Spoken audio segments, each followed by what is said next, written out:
yetu yote imeunganishwa kwa barabara za lami. Unaweza ukasafiri kutoka Dodoma, kutoka Dar es Salaam kwenda sehemu yoyote. Na watu wanasahau mapema sana kwamba katika hivyo vipindi wanavyotaja kwamba tulikuwa na deni dogo la taifa, ilikuwa ukitaka kwenda Mwanza lazima upite Nairobi. Ukitaka kwenda Bukoba lazima upite Nairobi. Ilikuwa shughuli pevu kutoka hapa. Nilikuwa naongea na kaka yangu Profesa Kayarara, katibu mkuu wa uchukuzi. Ananiambia mimi nilikuwa natoka Dodoma kwenda Singida. Ni safari ya siku 1.5 wakati barabara haipo. Mvua inanyesha, gari linakwama. Leo hii unateleza tu. Haya mambo yanafanyika kwa sababu tunawekeza. Ndege zetu, shirika letu la ndege ATCL, hivi ninavyozungumza nanyi, hawatawaambia, hawatasema huko, jamani, deni la taifa limeongezeka, tuna ndege 16, hawasemi. Lakini shirika letu ATCL lina ndege 16.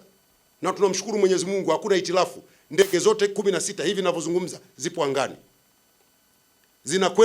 Zinatua katika vituo takriban 25 nchi nzima. Na tarehe 2 nimewaambia wanaanza kwenda Urusi, Moscow. Baada ya wiki moja ATCL inaanza kwenda Oman, Muscat, ndege za moja kwa moja.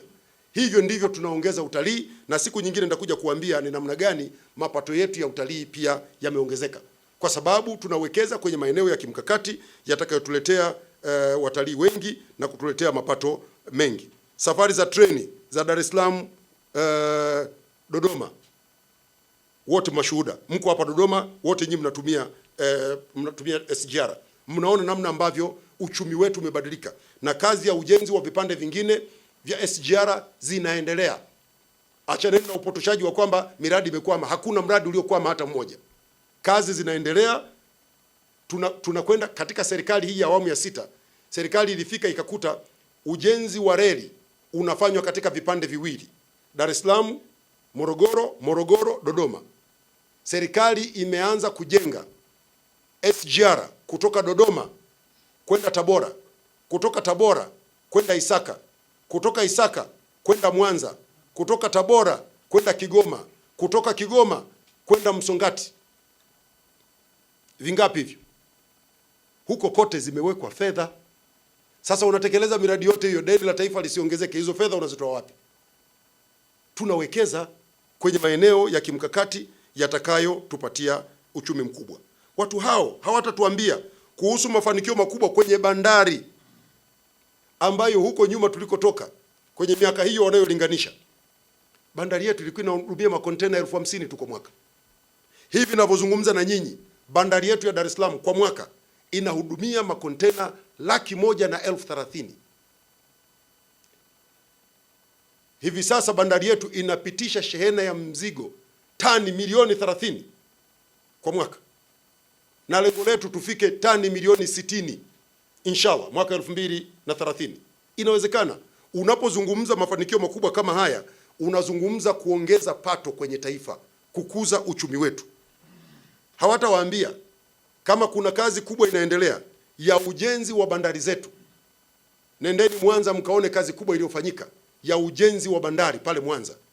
Ununuzi wa meli katika ziwa Victoria, ziwa Tanganyika, na kazi zinaendelea. Ujenzi wa bandari zetu Mbamba Bay. Tunajenga bandari kubwa Mtwara pale kwenye kinaitwa kisiwa cha Mgao kwa ajili ya kusafirisha makaa ya mawe na simenti ule unaitwa mzigo mchafu. Tunafanya uwekezaji. Bandari ya Tanga, hawatasema haya mambo, hawatawaambia. Lakini pia yako maeneo mengine ambayo pia tunafanya uwekezaji kwenye miradi ya maji. Maana wanaweza kusema mnafanya maendeleo ya vitu, hamfanyi maendeleo ya watu. Tunatoa huduma za kijamii. Miradi ya maji, hawatawaambia uwekezaji wa shilingi trilioni 3.41 ambazo zimewekezwa kwenye miradi ya maji kati ya mwaka 2021 na mwaka 2026.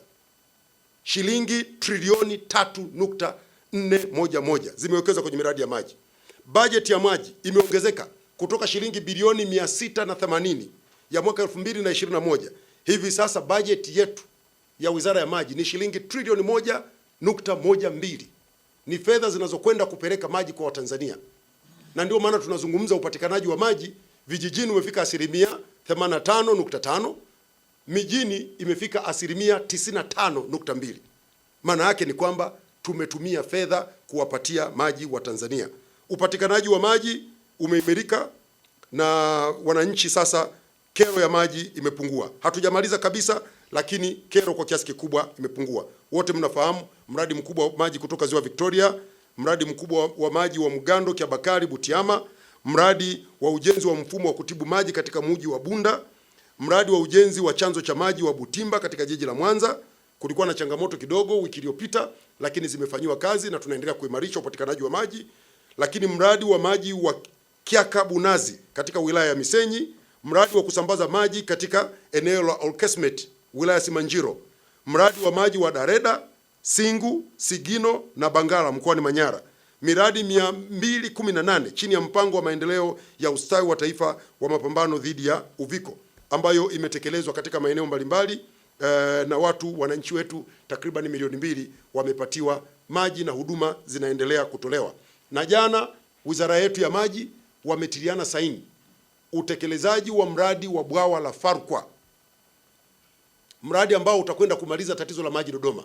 Baada ya serikali kuhamia Dodoma, uwezo wa mamlaka ya maji safi na maji taka katika mji wa Dodoma imepata changamoto kubwa. Maji hayatoshi. Tunaanza safari ya kuleta maji mengi kutoka Farkwa, wakati miradi mingine kama ya kuleta maji kutoka Ziwa Victoria inaendelea na upembuzi yakinifu na utekelezaji utakapoanza ili Watanzania wengi waweze kupata maji. Kwa ndugu zangu, mambo yanakwenda vizuri. Lakini pia tunayo maeneo mengine ya miradi ambayo hawatawaambia. Tunatumia shilingi trilioni 2.86 kwa ajili ya ujenzi wa barabara, madaraja na viwanja vya ndege katika maeneo mbalimbali. Barabara, madaraja, viwanja vya ndege, hizo ni njia muhimu za kiuchumi. Tusipowekeza leo tutachelewa. Kwa ni lazima tutafute fedha, tuzikope, tujenge barabara, tuweke madaraja, tuweke viwanja vya ndege ili tuweze kupata fedha tuhudumie wananchi vizuri. Hawatawaambia kuhusu shilingi trilioni 1.59 zilizowekezwa kwenye miradi ya nishati ya kuzalisha, kusafirisha na kusambaza umeme kama nilivyowaambia hapo juu. Kwa hiyo kazi kubwa inafanyika. Sasa hapo kuna uchambuzi mrefu nitawapa waandishi wa habari baadaye, mkienda kuandika huko muweze kuandikia Watanzania waone kwa uchambuzi, kwa sababu muda pia hauruhusu. Lakini pia kwenye maeneo mengine, afua nyingine za kuimarisha uchumi, kwa mfano uwekezaji kwenye meli. Wote mnajua MV Mwanza katika Ziwa Victoria tumewekeza takriban shilingi bilioni 103 na meli yetu tayari imekamilika. Lakini pia ununuzi wa ndege kama nilivyosema, ambazo zinaendelea kutoa huduma. Tumefanya pia maendeleo makubwa katika sekta ya afya. Nendeni mkaangalie, nitawaambia sasa kwa jumla kwa sababu muda hautoshi. Tumefanya uwekezaji mkubwa wa kununua vifaa vya matibabu kwa ajili ya Watanzania. Tumenunua vifaa vya kupimia CT scan, MRI, ultrasound na nyingine nyingi. Ukienda pale Ocean Road, tumenunua mtambo wa kisasa Afrika Mashariki na Kati hakuna, inaitwa PET scan. Mlimuona waziri wa afya Mheshimiwa Mohamed Mchengerwa katika uzinduzi wa ule mtambo. Ni uwekezaji mkubwa unakwenda kutusaidia sisi Watanzania katika matibabu ambayo tuliyapata nje ya nchi, lakini pia unatuongezea bidhaa nyingine inaitwa utalii wa matibabu. Watu sasa wanatoka nje ya nchi wanakuja Tanzania, wanakwenda Dodoma, wanakwenda Benjamin Mkapa kwa ajili ya kupata matibabu, kwa sababu serikali imenunua vifaa vya kisasa, imesomesha madaktari bingwa. Tunao madaktari bingwa na madaktari bingwa bobezi ambao wanatoa huduma za matibabu. Uwekezaji huu wote unatumia fedha nyingi ambazo zinatokana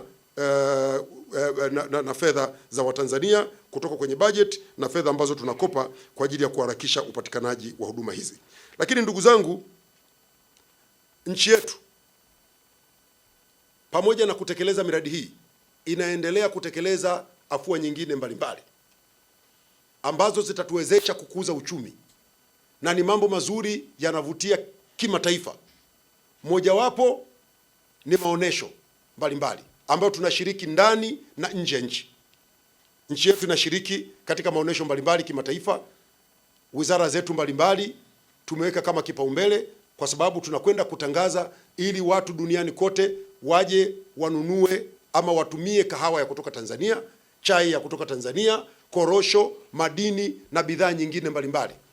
Sasa niko hapa kuambia kwamba pia kwenye nchi yetu tupo katika maandalizi ya kuanza maonesho ya biashara ya kimataifa Dar es Salaam Sabasaba.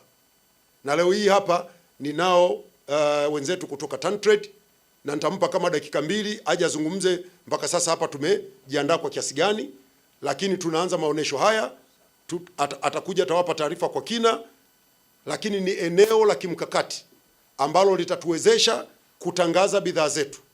Linatoa fursa kwa wageni mbalimbali ambao wanakuja nchini kwetu kwa ajili ya kutangaza bidhaa zao. Yako maeneo ambayo sisi pia tunahitaji kuyajua ili tuweze kuyafikia, lakini pia muhimu zaidi, kupitia maonesho haya ya Sabasaba tunapata fursa ya sisi kutangaza biashara zetu. Sasa naomba mwakilishi yule kutoka TanTrade kwa dakika 1 nikukaribishe uje hapa uambie tumejiandaa nini kuelekea maonesho ya Sabasaba. Karibu sana. Manake mambo tunakwenda kwa ushahidi. Asante sana kwa niaba ya mkurugenzi